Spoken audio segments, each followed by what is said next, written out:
Monsieur, c'est mon anniversaire aujourd'hui, murmura Chloé au propriétaire de l'élégant restaurant. Mon père n'a pas d'argent pour un gâteau, mais je me suis dit que je pourrais peut-être souffler une bougie, même sans la manger. Le restaurateur la regarda, perplexe, tandis qu'elle serrait un billet de 5 € froissé dans ses petites mains. À une table voisine, Alexandre Dubois, le PDG millionnaire, entendait chaque mot. Il vit la petite fille mal habillée debout à côté de son père honteux, qui essayait doucement de l'éloigner. Ce soir-là, Alexandre découvrirait que derrière cette voix innocente et tremblante se cachait l'histoire la plus touchante qu'il ait jamais entendue et sa vie changerait à jamais. Le restaurant Le Grand Palais, niché au cœur de Paris, était le symbole même de l'élégance culinaire française. Entre lustrants cristal scintillant et tables en acajou poli, l'élite parisienne se réunissait, s'offrant des dîners à 1 000 € tout en discutant affaires, pouvoir et privilèges. Alexandre Dubois, 38 ans, PDG de Dubois Holdings, était assis à sa table habituelle, la table numéro 7. Il portait un élégant costume Dior d'une valeur de 3 000 € et une montre Philippe Patek au poignet, témoignage silencieux d'un homme qui avait transformé son entreprise familiale en un empire de 5 millions d'euros. Ce soir-là, Alexandre devait conclure une affaire importante avec des investisseurs japonais. Mais le rappel fut retardé. Alors qu'il attendait, son attention fut attirée par un mouvement inhabituel près de l'entrée. Pierre Moreau, le propriétaire du prestigieux restaurant, discutait avec une petite fille d'accent grave peine 10 ans. Elle avait les cheveux bruns attachés en 2 couettes désordonnées, portait un pull en laine grise visiblement usé et serrait un minuscule sac à main en plastique rose comme un trésor. À côté d'elle se tenait un homme d'une 40aine d'années, vêtu d'une veste trop grande et de chaussures usées. Son visage portait les marques profondes de l'épuisement et d'une honte silencieuse. Il essaya de prendre la main de la jeune fille, l'invitant doucement à partir, mais elle résista avec la détermination inébranlable que seul un enfant peut posséder. « Monsieur, » dit la jeune fille d'une petite voix tremblante mais courageuse, « c'est mon anniversaire aujourd'hui. J'ai 10 ans. » Pierre Moreau, un homme plus habitué aux caprices exigeants de clients fortunés qu'à ses demandes innocentes, se retrouva désemparé. Le restaurant avait des règles strictes. Pas d'enfants sans chaperon fortuné. Aucune exception. Petit, commença Pierre d'un ton ferme mais pas méchant, ce n'est pas un endroit pour. Mais la petite fille l'interrompit avec une insistance silencieuse.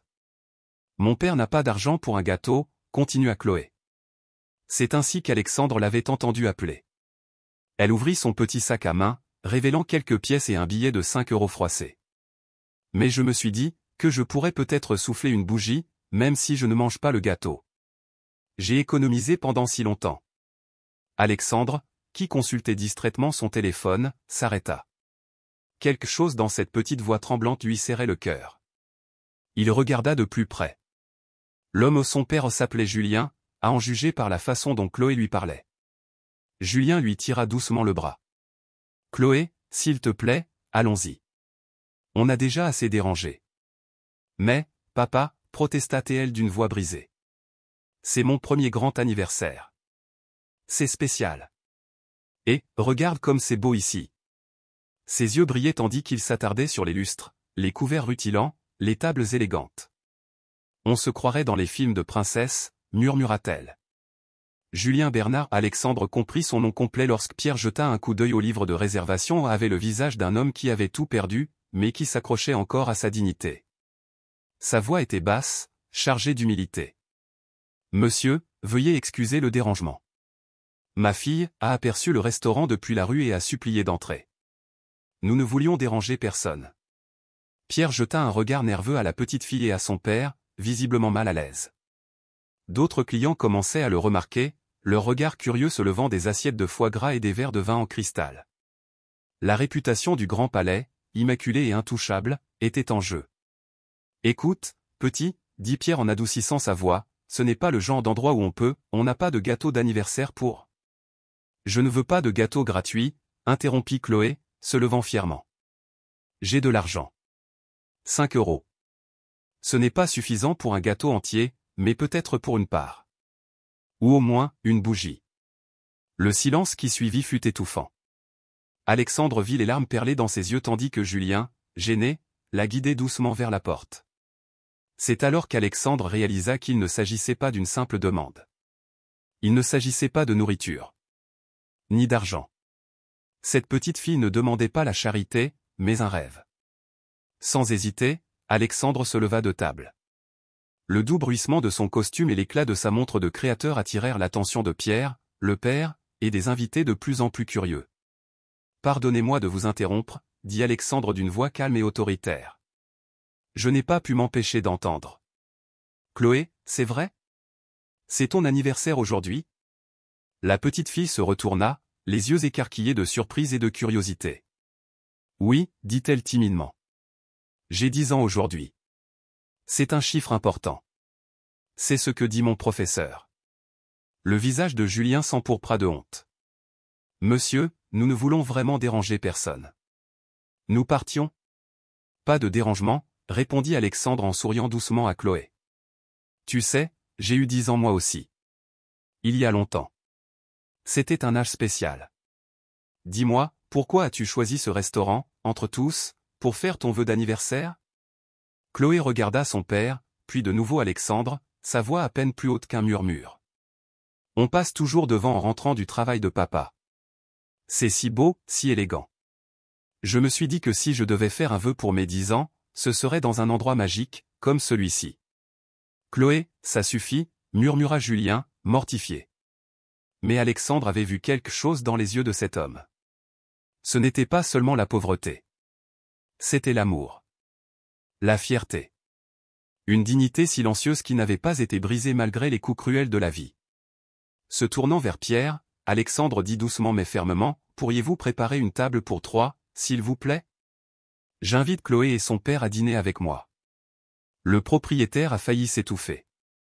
Cette table, celle d'Alexandre, était réservée aux clients les plus exclusifs, offrant une vue imprenable sur les Invalides. Alexandre? Pierre hésita. Mais... C'est un ordre, pas une demande, répondit Alexandre d'une voix polie mais inflexible, une légère trace de sourire courbant ses lèvres. Julien secoua la tête, les mains levées en signe de défense. On ne peut pas. C'est très gentil, monsieur, mais on ne peut pas accepter. On ne peut pas se permettre.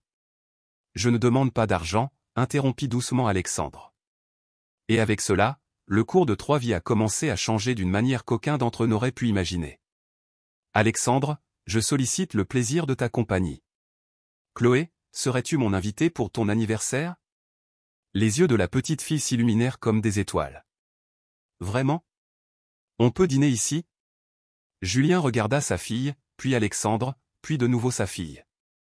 Il vit la joie pure sur le visage de Chloé, quelque chose qu'il n'avait pas vu depuis des mois.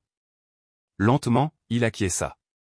Alors qu'il s'asseyait à l'élégante table, Alexandre commença à poser des questions douces mais pénétrantes.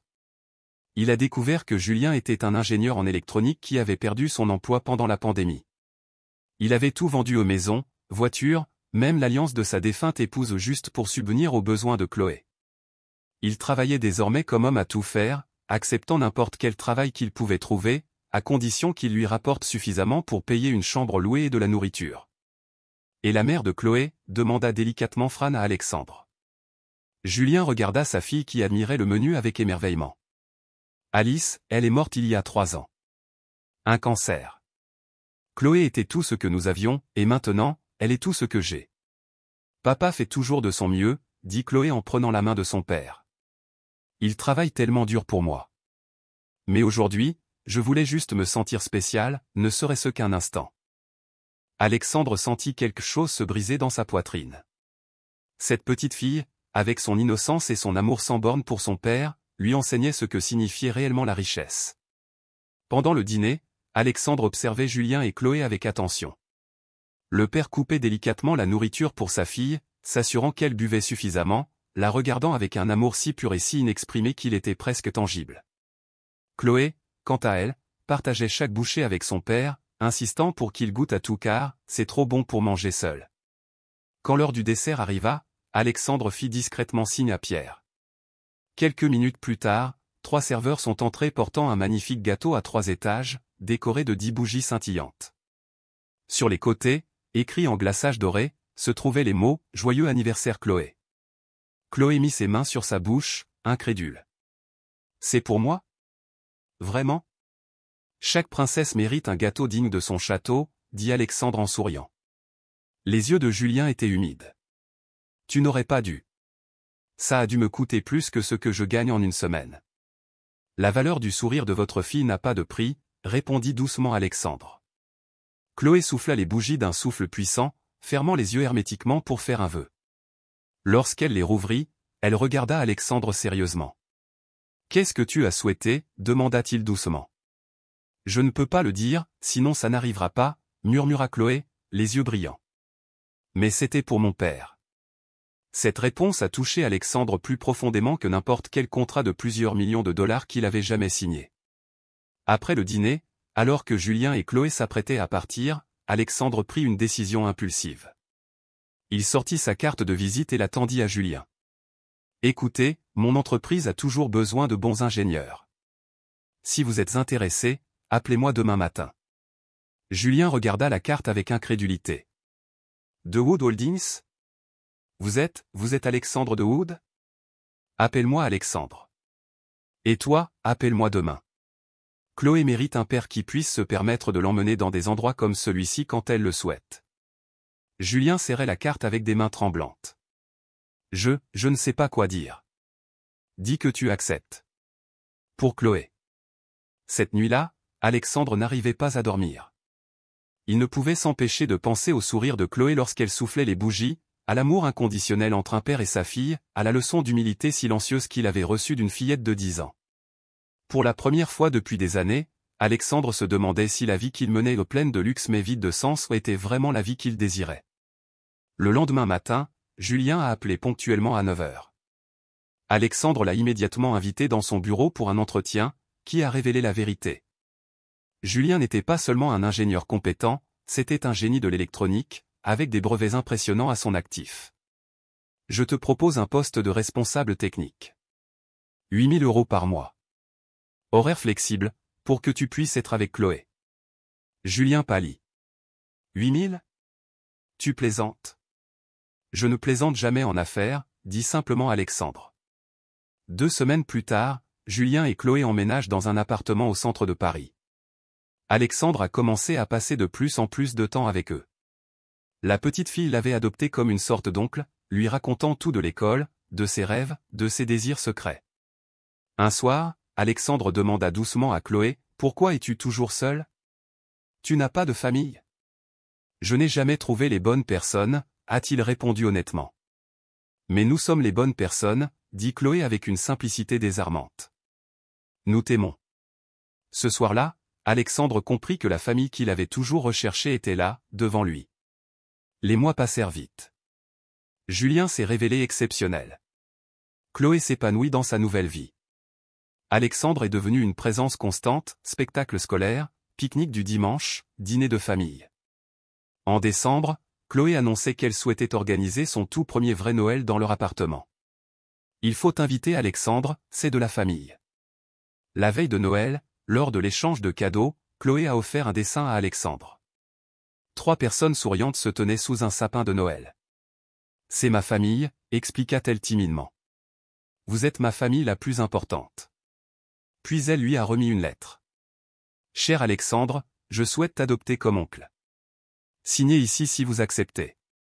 Avec amour, Chloé. » Alexandre a signé ce petit papier avec plus d'émotion que n'importe quel contrat valant des millions. « Chloé m'a demandé si tu pouvais être son témoin quand elle se mariera, » ajouta doucement Julien, la voix chargée de gratitude. « Ce soir-là, je lui ai dit que cela prendrait encore de nombreuses années, mais elle m'a répondu, « Tu seras toujours là », et elle avait raison. Alexandre sourit doucement. « Je n'ai jamais eu de vraie famille.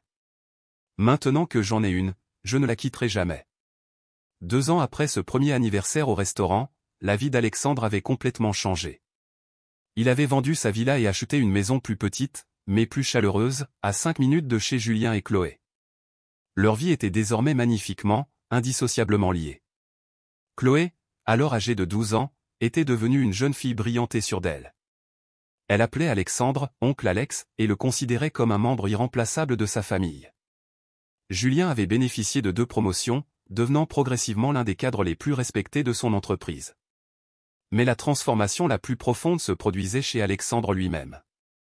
L'homme froid et calculateur était devenu quelqu'un qui savait rire, pleurer, surtout, aimer sans réserve. Pour les 12 ans de Chloé, Alexandre organisa une fête surprise non pas au Grand Palais, bien trop formelle pour sa Chloé, mais dans un parc rempli de ses camarades de classe, de ballons et d'un château gonflable géant. Les rires résonnèrent tandis que Chloé courait joyeusement parmi ses amis, le visage rayonnant de joie. Julien s'approcha tranquillement d'Alexandre. « Il y a 2 ans, ma fille a fait un vœu en soufflant les bougies dans ce restaurant, dit-il doucement. Voulez-vous savoir ce qu'elle a souhaité ?» Alexandre leva ses yeux curieux. « Elle souhaitait que je trouve un travail qui me rende heureuse, et qu'elle puisse avoir quelqu'un qui nous aime comme une famille. » Elle t'a souhaité, Alexandre, avant même de te connaître vraiment. Alexandre sentit les larmes couler silencieusement sur ses joues. Comment aurait-elle pu le savoir? Les enfants, murmura Julien, voient des choses que nous, les adultes, ne voyons pas. Chloé a vu que tu étais aussi seul que nous. Et, d'une certaine manière, elle savait qu'ensemble, nous pourrions créer quelque chose de beau. Ce soir-là, tandis que Chloé dormait paisiblement dans son lit, entourée de cadeaux, un sourire serein toujours au visage, Alexandre et Julien étaient assis tranquillement dans le salon. Le doux bourdonnement de la nuit les enveloppait. « Avez-vous déjà pensé, dit Alexandre d'une voix étouffée, qu'une simple demande d'une petite fille pouvait tout changer? » Tous les jours, répondit Julien. Chloé ne s'est pas simplement enfuie ce soir-là. Elle nous a sauvés tous les 3. Elle t'a donné une famille. Elle m'a redonné espoir. Et elle s'est offert l'avenir qu'elle méritait. Le regard d'Alexandre se porta sur les photos accrochées au mur. Chloé lors de son premier jour d'école. Ils sont 3 en vacances à la mer. Julien reçoit un prix au travail, avec Chloé et Alexandre applaudissant fièrement dans le public. Tu sais quelle est la meilleure partie? Demanda doucement Alexandre. Dis-moi, sourit Julien. Ce n'est que le début. Chloé a encore tant d'anniversaires devant elle. Julien, tu as une brillante carrière devant toi. Et moi, je comprends enfin ce que signifie être vraiment riche. Et ça veut dire quoi? Demanda Julien. Cela signifie avoir des gens qui vous attendent à la maison. Cela signifie faire partie de quelque chose de plus grand que soi-même. Cela signifie que lorsque vous faites un vœu, vous ne souhaitez plus d'argent ou de succès, mais simplement que les personnes que vous aimez soient heureuses. Ce soir-là, Alexandre rentra chez lui, qui n'était plus vide. Sur le réfrigérateur se trouvaient les dessins colorés de Chloé. Sur la table se trouvaient les devoirs qu'elle lui avait demandé de faire. Sur les étagères, des photos encadrées de leur famille atypique, mais parfaite. Avant d'aller se coucher, Alexandre sortit la carte qu'il gardait dans son portefeuille, le certificat d'adoption non officiel que Chloé lui avait fait faire 2 ans plus tôt. C'était le document le plus précieux qu'il possédait. Le lendemain, Chloé avait une compétition de natation. Julien avait une présentation importante. Alexandre avait des dizaines de réunions à grands frais au programme. Mais le moment le plus important de la journée serait le dîner où tous ensemble comme tous les soirs, en famille. Parce que parfois la plus grande richesse réside dans le geste le plus simple, dire oui lorsqu'un enfant demande à faire un vœu, et permettre à ce vœu de transformer 3 vies distinctes en une belle histoire de famille et d'amour. Cette histoire a-t-elle touché votre cœur? Cela vous a-t-il fait croire que parfois les miracles commencent vraiment par les plus petits gestes? Cette famille n'est pas toujours celle dans laquelle nous sommes nés? Si vous aussi vous croyez que chaque enfant mérite de se sentir spécial, que la gentillesse peut changer le monde et que l'amour a le pouvoir de transformer de parfaits inconnus en famille, laissez un like et partagez cette vidéo. Dites-moi dans les commentaires. Avez-vous déjà fait un acte de gentillesse qui a tout changé? Croyez-vous que les enfants possèdent une sagesse particulière? Connaissez-vous des histoires où des familles ont été créées non pas par le sang, mais par l'amour? Chaque histoire de gentillesse, chaque seconde chance, chaque famille qui se choisit peut inspirer quelqu'un, quelque part, à tendre la main quand cela compte le plus. Abonnez-vous pour plus d'histoires qui nous rappellent à tous que la vraie richesse est l'amour, que chaque acte de gentillesse compte et que parfois, 10 bougies et un souhait sincère suffisent à changer 3 vies pour toujours. On se retrouve dans la prochaine vidéo. Et n'oubliez pas. Ne sous-estimez jamais le pouvoir d'un enfant qui croit au miracle. Il pourrait bien créer une véritable magie dans votre vie.